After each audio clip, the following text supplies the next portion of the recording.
The first time I caught Lisa's little terrors doing cannonballs in my private pool, I figured it was a fluke. By the third time, I was standing there in my bathrobe, gripping my coffee mug like a lifeline, seriously wondering if I could legally put a snapping turtle in a suburban backyard. Apparently, a 6-foot privacy fence, a locked gate, and a glaring private property, no trespassing sign weren't enough to keep the neighborhood HOA president and her chaotic brood from turning my yard into their personal rec center. Let me rewind a bit.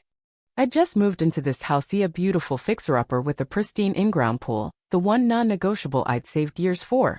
Quiet street, big lot, plenty of sun, and a pool I wouldn't have to share with shrieking kids or some guy in denim swim trunks. It was paradise until Lisa showed up. When I say Lisa, I mean the whole package, entitled, loud, meddling, and naturally the HOA's fearless leader.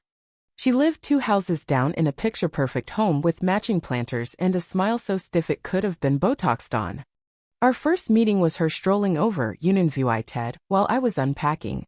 She scanned my leave-wying room and chirped, "Oh, you're not married? Well, you'll love it here once you figure out how we do things." Turns out, how we do things meant anything nice I owned was fair game if Lisa deemed it so. The first trespass happened a week after I settled in. I got home early from work to find her 2 boys, maybe 8 and 10, splashing around in my pool like they were auditioning for a water park ad. No adult supervision, just soggy towels flung over my chairs and chip bags bobbing in the shallow end. I was too shocked to yell. I just asked what they were doing.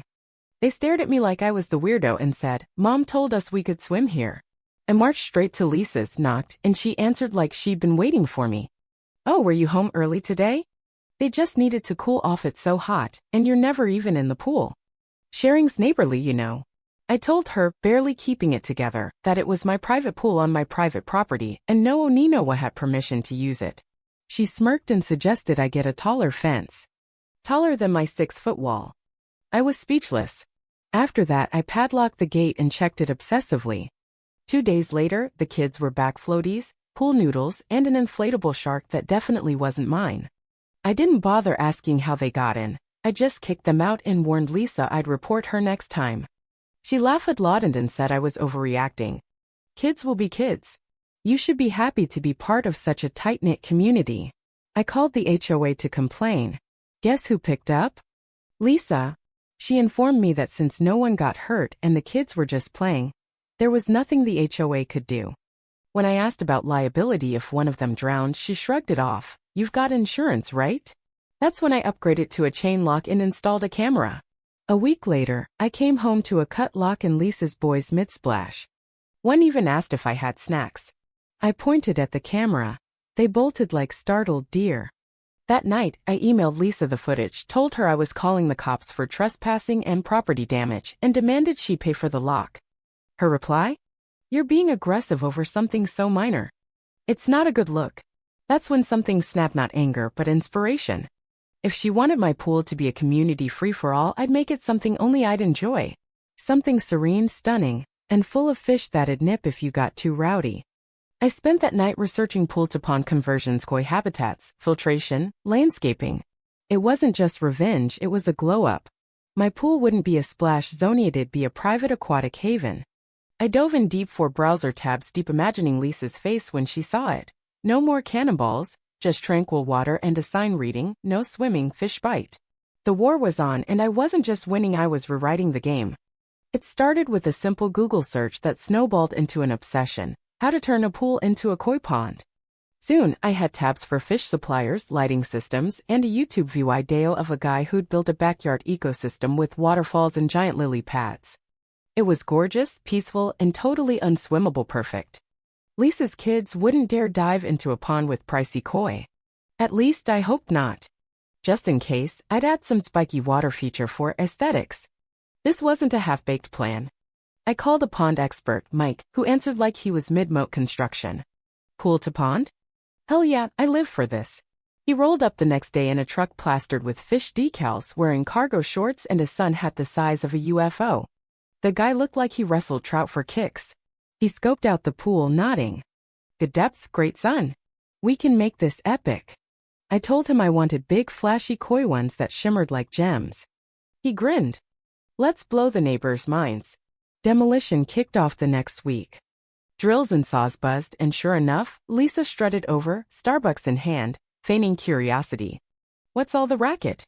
Pool upgrade. I smiled like I'd rehearsed it. Oh yeah, it's gonna be stunning. She stared, fishing for sarcasm, but I kept it vague enough to drive her nuts. Over the next few days, my yard turned into a landscaping reality show.